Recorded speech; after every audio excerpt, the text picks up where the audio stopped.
When Ishbosheth, Saul's son, heard that Abner had died at Hebron, his courage failed, and all Israel was dismayed. Now Saul's son had 2 men who were captains of raiding bands. The name of the one was Baanah, and the name of the other Rechab, sons of Rimmon, a man of Benjamin from Beeroth. For Beeroth also is reckoned to Benjamin. The Beerothites fled to Gittaim, and have been sojourners there to this day. Jonathan, the son of Saul, had a son who was crippled in his feet. He was 5 years old when the news about Saul and Jonathan came from Jerizel, and his nurse took him up and fled. And as she fled in her haste, he fell and became lame. And his name was Mephibosheth. Now the sons of Rimmon, the Beerothite, Rechab and Baanah, set out. And about the heat of the day, they came to the house of Ishbosheth, as he was taking his noonday rest. And behold, the doorkeeper of the house had been cleaning wheat, but she grew drowsy and slept. So Rechab and Baanah his brother slipped in.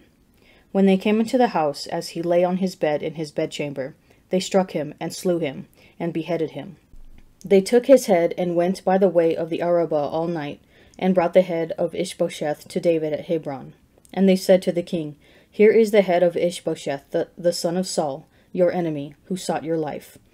The Lord has avenged my lord the king this day on Saul and on his offspring. But David answered Rechab and Baanah his brother, the sons of Rimmon the Beerothite, As the Lord lives, who has redeemed my life out of every adversity, when one told me, Behold, Saul is dead, and thought he was bringing good news, I seized him and slew him at Ziklag, which was the reward I gave him for his news. How much more, when wicked men have slain a righteous man in his own house upon his bed, shall I not now require his blood at your hand, and destroy you from the earth? And David commanded his young men, and they killed them, and cut off their hands and feet, and hanged them beside the pool at Hebron. But they took the head of Ishbosheth, and buried it in the tomb of Abner at Hebron. Then all the tribes of Israel came to David at Hebron, and said, Behold, we are your bone and flesh. In times past, when Saul was king over us, it was you that led out and brought in Israel. And the Lord said to you, You shall be shepherd of my people Israel, and you shall be prince over Israel. So all the elders of Israel came to the king at Hebron, and King David made a covenant with them at Hebron before the Lord, and they anointed David king over Israel. David was 30 years old when he began to reign, and he reigned 40 years. At Hebron he reigned over Judah 7 years and 6 months, and at Jerusalem he reigned over all Israel and Judah 33 years. And the king and his men went to Jerusalem against the Jebusites, the inhabitants of the land, who said to David, You will not come in here, but the blind and the lame will ward you off, thinking, David cannot come in here. Nevertheless, David took the stronghold of Zion, that is, the city of David. And David said on that day, Whoever would strike the Jebusites, let him get up the water shaft to attack the lame and the blind, who are hated by David's soul. Therefore it is said, The blind and the lame shall not come into the house. And David dwelt in the stronghold, and called it the city of David. And David built the city round about from the Millo inward. And David became greater and greater, for the Lord, the God of hosts, was with him. And Hiram, king of Tyre, sent messengers to David, and cedar trees, also carpenters and masons who built David a house. And David perceived that the Lord had established him king over Israel, and that he had exalted his kingdom for the sake of his people Israel. And David took more concubines and wives from Jerusalem, after he came from Hebron. And more sons and daughters were born to David. And these are the names of those who were born to him in Jerusalem: Shammua, Shobab, Nathan, Solomon, Ibhar, Elishua, Nepheg, Japhiah, Elishama, Eliada, and Eliphalet. When the Philistines heard that David had been anointed king over Israel, all the Philistines went up in search of David. But David heard of it and went down to the stronghold. Now the Philistines had come and spread out in the valley of Rephaim. And David inquired of the Lord, Shall I go up against the Philistines? Will you give them into my hand? And the Lord said to David, Go up, for I will certainly give the Philistines into your hand. And David came to Baal-perazim. And David defeated them there. And he said, The Lord has broken through my enemies before me, like a bursting flood. Therefore the name of that place is called Baal-perazim. And the Philistines left their idols there, and David and his men carried them away. And the Philistines came up yet again, and spread out in the valley of Rephaim. And when David inquired of the Lord, he said, You shall not go up. Go around to the rear, and come upon them opposite the balsam trees. And when you hear the sound of marching in the tops of the balsam trees, then bestir yourself, for then the Lord has gone out before you to strike the army of the Philistines. And David did as the Lord commanded him, and struck the Philistines from Geba to Gezer. David again gathered all the chosen men of Israel, 30,000. And David arose and went with all the people who were with him from Baalajudah to bring up there the ark of God, which is called by the name of the Lord of hosts, who sits enthroned on the cherubim. And they carried the ark of God upon a new cart, and brought it out of the house of Abinadab, which was on the hill. And Uzzah and Ahio, the sons of Abinadab, were driving the new cart with the ark of God. And Ahio went before the ark. And David and all the house of Israel were making merry before the Lord with all their might, with songs and lyres and harps and tambourines, and castanets and cymbals. And when they came to the threshing floor of Nacon, Uzzah put out his hand to the ark of God and took hold of it, for the oxen stumbled. And the anger of the Lord was kindled against Uzzah, and God struck him there because he put forth his hand to the ark, and he died there beside the ark of God. And David was angry because the Lord had broken forth upon Uzzah, and that place is called Perez Uzzah to this day. And David was afraid of the Lord that day, and he said, How can the ark of the Lord come to me? So David was not willing to take the ark of the Lord into the city of David, but David took it aside to the house of Obed-edom, the Gittite. And the ark of the Lord remained in the house of Obed-edom, the Gittite, 3 months, and the Lord blessed Obed-edom and all his household. And it was told King David, The Lord has blessed the household of Obed-edom, and all that belongs to him, because of the ark of God. So David went and brought up the ark of God from the house of Obed-edom to the city of David with rejoicing. And when those who bore the ark of the Lord had gone 6 paces, he sacrificed an ox and a fatling. And David danced before the Lord with all his might. And David was belted with a linen ephod. So David and all the house of Israel brought up the ark of the Lord with shouting, and with the sound of the horn. As the ark of the Lord came into the city of David, Michal, the daughter of Saul, looked out of the window, and saw King David leaping and dancing before the Lord.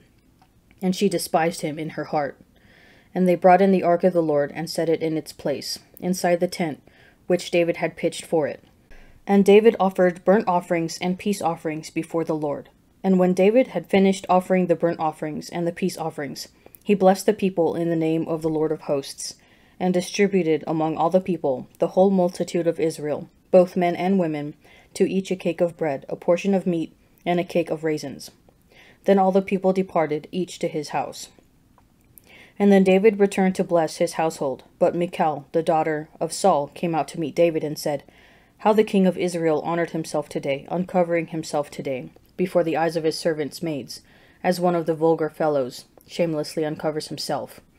And David said to Michal, It was before the Lord, who chose me above your father, and above all his house, to appoint me as prince over Israel, the people of the Lord, and I will make merry before the Lord. I will make myself yet more contemptible than this, and I will be abased in your eyes. But by the maids of whom you have spoken, by them I shall be held in honor. And Michal the daughter of Saul had no child to the day of her death. A Song, a Psalm of David. My heart is steadfast, O God, my heart is steadfast. I will sing and make melody. Awake, my soul. Awake, O harp and lyre. I will awake the dawn. I will give thanks to you, O Lord, among the peoples. I will sing praises to you among the nations. For your steadfast love is great above the heavens. Your faithfulness reaches to the clouds. Be exalted, O God, above the heavens. Let your glory be over all the earth, that your beloved may be delivered. Give help by your right hand and answer me. God has promised in his sanctuary. With exultation I will divide up the Shechem, and portion out the vale of Succoth. Gilead is mine, Manasseh is mine, Ephraim is my helmet. Judah my scepter, Moab is my wash basin. Upon Edom I cast my shoe, over Philistia I shout in triumph.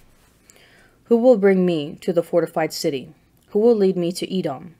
Have you not rejected us, O God? You do not go forth, O God, with our armies. O grant us help against the foe, for vain is the help of man. With God we shall do valiantly.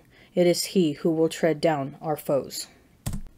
In the beginning was the Word, and the Word was with God, and the Word was God. He was in the beginning with God. All things were made through him, and without him was not anything made that was made. In him was life, and the life was the light of men. The light shines in the darkness, and the darkness has not overcome it. There was a man sent from God, whose name was John. He came for testimony, to bear witness to the light, that all might believe through him. He was not the light, but came to bear witness to the light.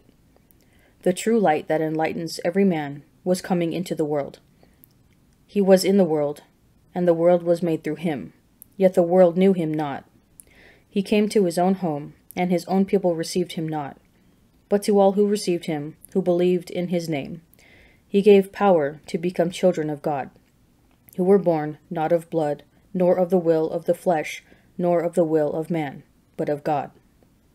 And the Word became flesh and dwelt among us, full of grace and truth. We have beheld his glory, glory as of the only begotten Son from the Father. John bore witness to him and cried, This was he of whom I said, He who comes after me ranks before me, for he was before me. And from his fullness have we all received grace upon grace. For the law was given through Moses. Grace and truth came through Jesus Christ. No one has ever seen God, the only begotten Son, who is in the bosom of the Father. He has made him known. Our cares, circumstances, troubles, and worries can cloud our vision of God. We forget the wonder, amazement, and awe that our God and his self-revelation should inspire. David here sets the example for enthusiastic wonder and worship. David and all the house of Israel were making merry before the Lord with all their might, with songs and lyres and harps and tambourines and castanets and cymbals. He brings the ark of God to Jerusalem, inside the tent which David had pitched for it. In fact, he dances before the Lord with such enthusiasm that his wife is embarrassed, but rather than yield to her concerns for social standing, he insists, I will make myself yet more contemptible than this. While our worship takes a different form than David's, his wholehearted praise should inspire us. For we do not have a tent merely pitched by humans, but the Word who became flesh and dwelt among us. The underlying Greek word for dwelt means to spread a tent. David pitched a tent for the Lord, but now Jesus has come and pitched his own tent in our midst by becoming one of us. How can you follow David's example and worship the Lord with greater wonder and awe?